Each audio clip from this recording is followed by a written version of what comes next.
Hi, this is Melanie Lukasovic. I'm the executive editor of Capital Region Independent Media. We publish the Ravenna News Herald, the Greenville Pioneer, and a series of community guidebooks. We're here today with the Democratic candidates for Town of Coeymans, Town Council and Highway Superintendent.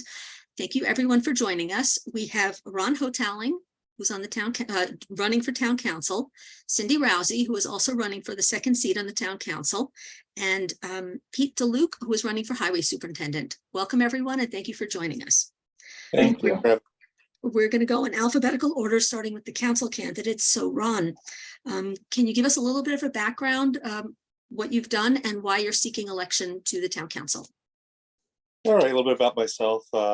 Lifelong resident of the town of Coeymans, mostly in the village of Ravenna. I have lived out in Coeymans Hollow. Currently, I work for New York State Department of Corrections and Community Supervision as a senior parole officer. Also own my own polygraph business, performing polygraphs mostly on sex offenders for probation departments. And just seeking an opportunity to serve my community a little bit more. My kids have grown up, and I've volunteered with a lot of different organizations throughout growing up here in the community, through sports, my church, and other organizations. And now that they're all grown, I felt it's now time to put my my time elsewhere, and it seems to be the way to go. Hey, thank you. Cindy Rowzee, if you could give us a little bit of your background and what you Sure. Yeah, I've been working for local municipalities for about the past 8 or so years. I work for both the village of Ravenna and the town of Coeymans. I'm currently working up at the state in the Department of Tax and Finance. And I've ran for office before, spent 4 years as town clerk. And in doing that, I had a lot of training about what the different offices in a town do, what the different town board members do, highway superintendent, assessor, just all the different positions. And so I want to use that knowledge that I've gained from that training to be on the town board and to help with running of the running of the town, and to make sure that it's done in a way that we can work together with the village and have all the departments of the town work together as well. Okay, Pete DeLuke, running for highway superintendent. Can you give us a little bit of your background? Okay, I've been living in the town and village for just about 40 years now. I've been working both private sector and public and private sector for contractor, highway. I'm currently working for New York State DOT, and I would like to help out the community as well, and a field that I love, which would be road work construction, and go from there. Okay, terrific. Ron, what are some of the top challenges and opportunities that you see Coeymans facing? Well, some of the top challenges is really, I think, trying to re-engage the community in town government.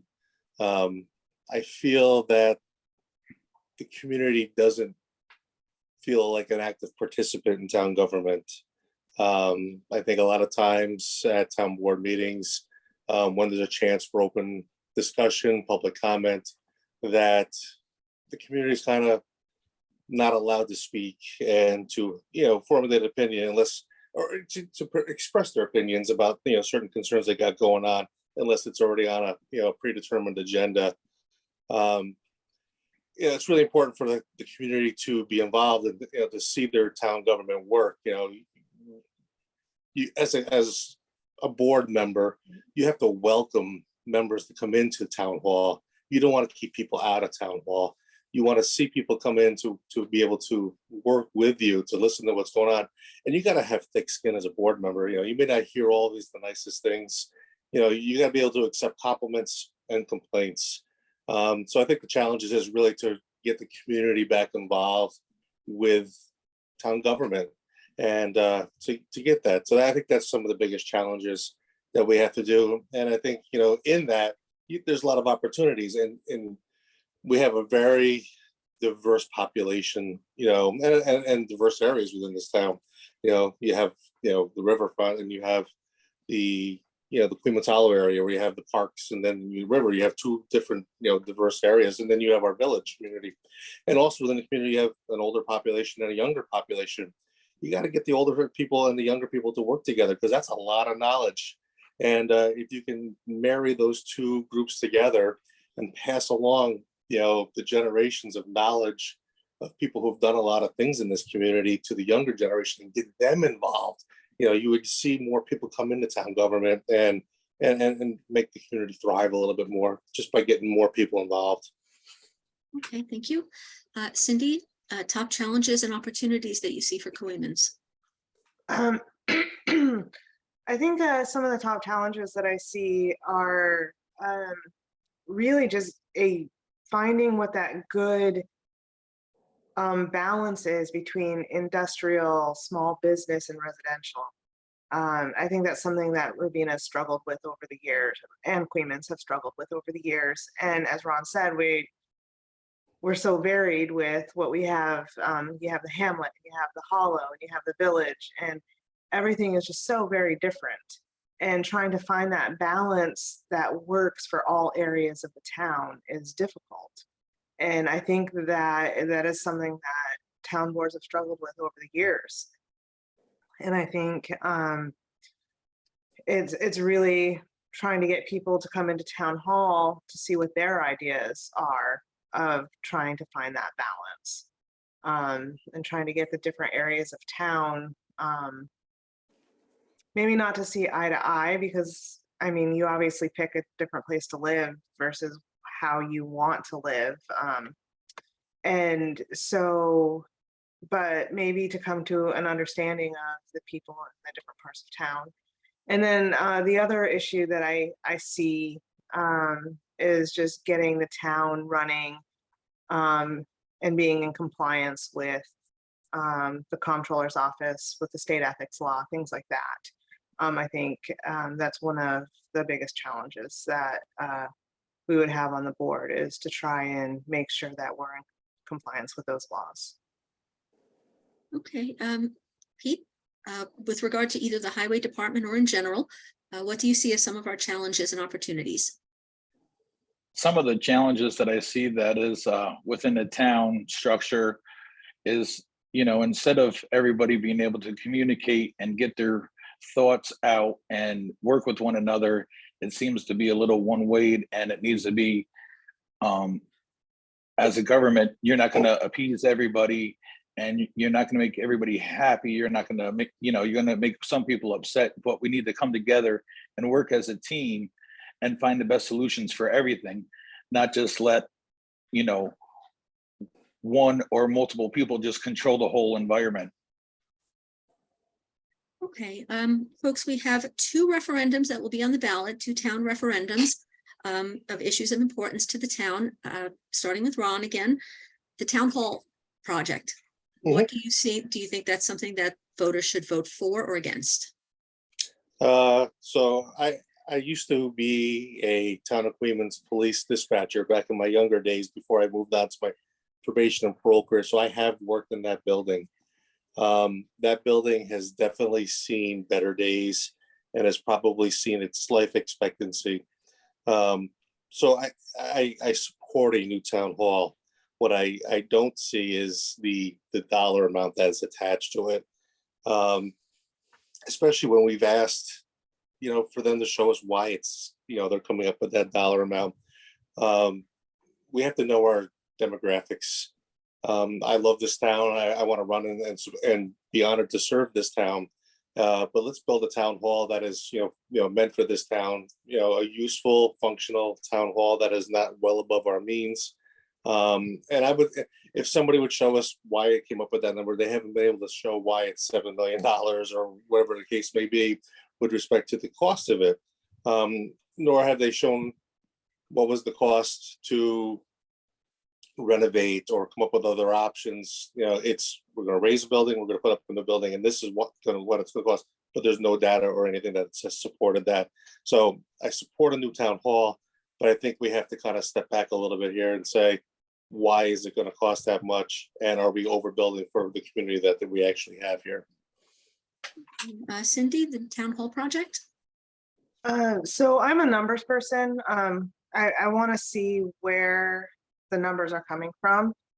And the town board is just not showing that. They're not showing the numbers for this town hall. They're not showing the numbers for some of the other projects, possible projects that they've looked into to replace the town hall.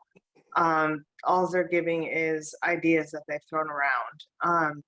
And we can't tell if this is the best option for the town without having those numbers to show us. And so, and I've gone to the town board and asked for those numbers, and they've not been able to give them to me. And so I think without those numbers, I'm not willing to vote yes on this project. And I agree with Ron, the town hall needs to be replaced.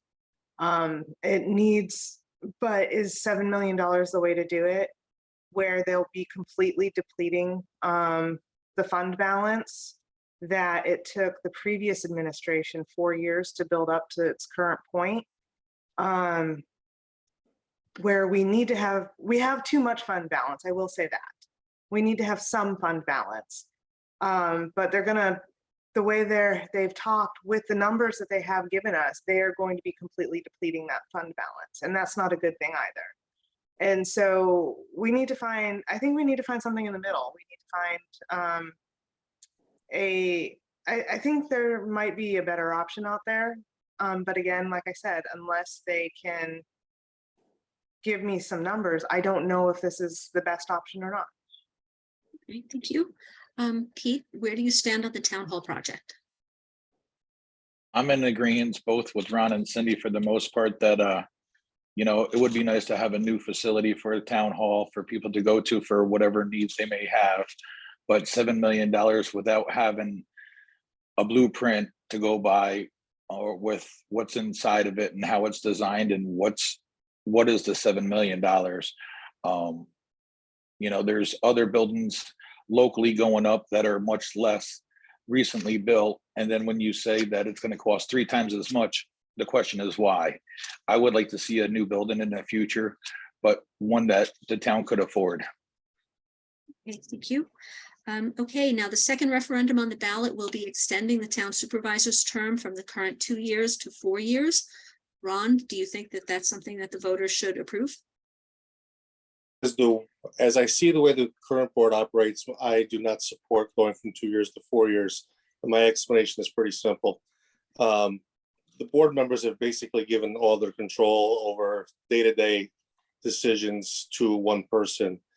I can only reference going back several years when every board member had liaison duties and they met with department heads and they took on a more active role in decisions in departments. They took on more active roles in the budgets of those departments. There was more checks and balances between board members if one board member was actually making more decisions than others. So under the current way that the board operates, I feel that 2 years is appropriate. Down the road, if it's a more functioning board, everybody is more in tune and everybody realizes that they're actually 1/5 of that operating organization and can have insightful, informed, open, in front of the public discussion as to what's going on, I would support a 4-year term. But as the way the current situation operates there, I am against going from 2 years or from 2 years to 4 years. And at this time, again, as it operates, we should just leave it the way it is. Okay, Cindy, what is your stance on that issue? I actually 100% agree with Ron. To me, it's an issue for how things are currently being run, where we need that every 2 years for the people of the town to have a say in the checks, to become the checks and balances for the town board, since we're not currently seeing it at the town board level. A town supervisor has no more vote, no more say than a town board member does, or a town supervisor is not supposed to have any more say or vote than a town board member does. But how it's been for the past almost 3 years now, it hasn't been like that. And so if the town board members were to have that say and were to be able to voice their opinions and able to provide that checks and balances and be able to say at a town board member if they think they see the supervisor not doing something correctly, then maybe 4 years would work then. But as it currently stands now, 2 years is what the people of the town need to be able to make sure that they're providing the checks and balances. Okay, Pete, do you think that the supervisor's term should be extended? At the current time, I do not.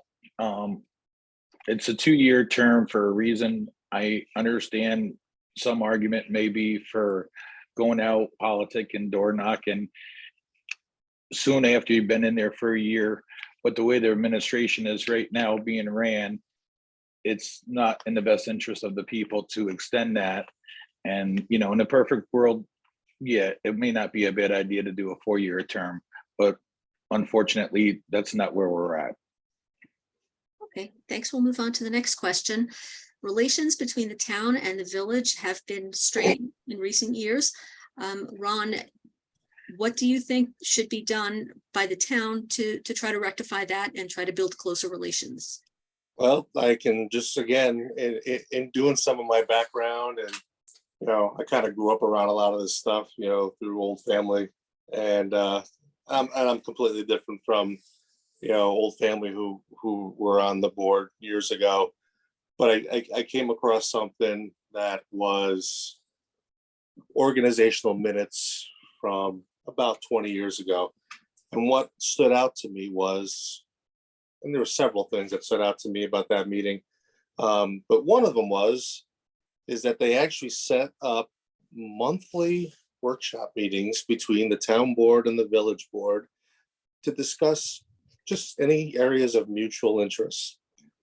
What a concept, you know, to actually have the boards meet on a monthly basis and set them up in the beginning of the year at both organizational meetings.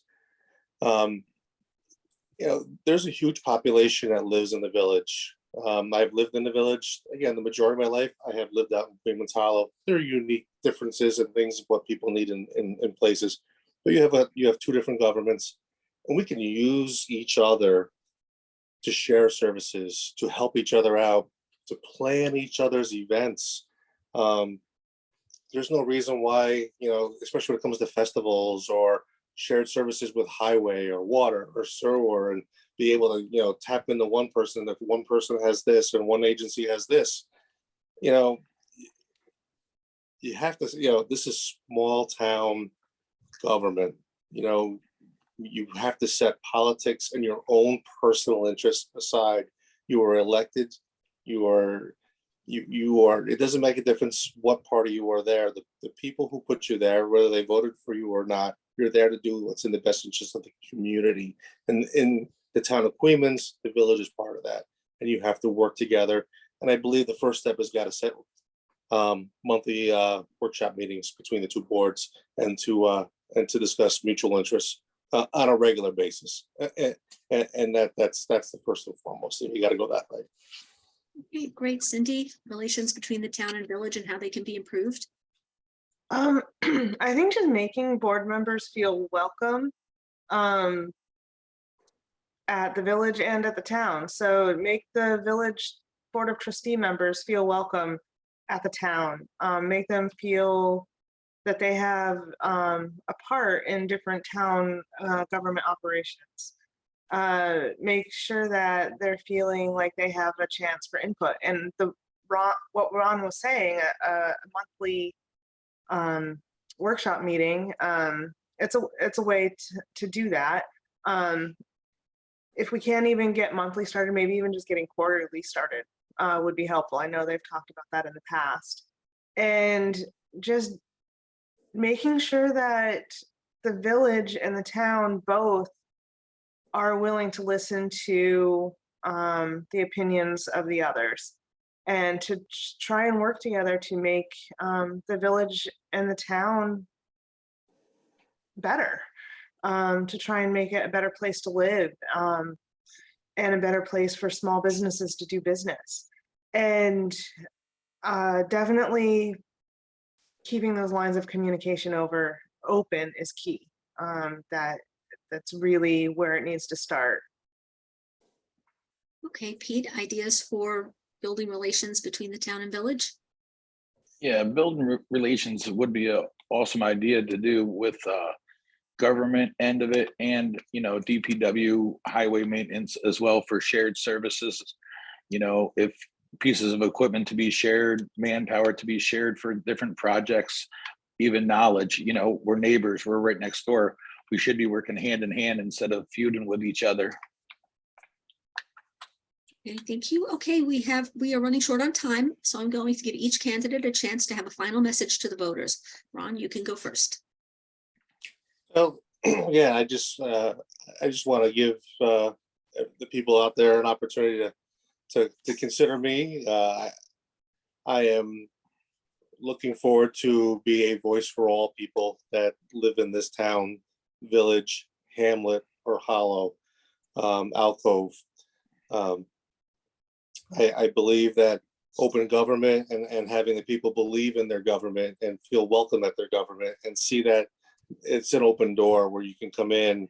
And I just want people to know that any decision that I make, regardless of whether you vote for me or whether you do not vote for me, is in the town's best interest. It is not in my best interest, because it's not about me. It's about the people in the town of Coeymans. So it is not my money. It is the taxpayers' money. So any decision that is made by me will be made because I'm going to, research it, look, and make sure that whatever that comes across the table there, I make, rational and proper decisions, in the best fiscal interests, of this town. And then I'll be out there in the community. I believe that, being a board member, you don't always sit in town hall. You have to be out there and be in the community and all parts of the community. So that's really just my final word. And I look forward for an opportunity to just kind of be an open voice and an open ear for all people here. Cindy, your final message to the voters? Well, I mean, a lot of people know me from my time there as town clerk, and I want to get in there and I want to work hard for the people of the town again, just in a different capacity. And as a member of the town board, I want to make sure that we're doing everything that we can to improve our community. And I want to take the politics out of the town board. I want to make it so that everybody on the board is working together for the best of the community. And it really takes communicating with each other and working together in order to get things done. And instead of working against each other, how things have been done, like with the village and the town for the past few years, you don't make any progress that way. And so if we can get on there and we can work together, communicate, make progress, and we can make sure we're doing things the right way. Like Ron said, open government. We can make sure that we're following the ethics laws that the state has provided. We can make sure that we are following the comptroller's what they've laid out for rules for local government finances. And those are really kind of the biggest things. And when you're doing those things, everything else really just kind of falls into place. And I want to have that opportunity to help my community. Thank you. Pete, your last message to the voters? Well, I would like to begin saying that I would be willing to work hard for our community in all aspects. And no matter what administration, as far as the board or town supervisor, I'd be willing to work hard, strong with them, financially, fiscal, and every which way. I wouldn't just do what they had asked. I'd do what was in the best interest of the town and the community, and put, safety first and work for the people, not just the board. Okay, thank you, everyone. Thank you for joining us. These were the Democratic Town Council and Highway Superintendent candidates, Ron Hotaling, Cindy Rowzee running for Town Council, and Pete DeLuke running for the Highway Superintendent. We thank everyone for joining us. Thanks for having us. Yeah, thank you Yes, very thank much you. for having us. Okay, now November 8th is Election Day, so everyone go out and vote, make your voice heard. Thank you. Thank you. Thanks.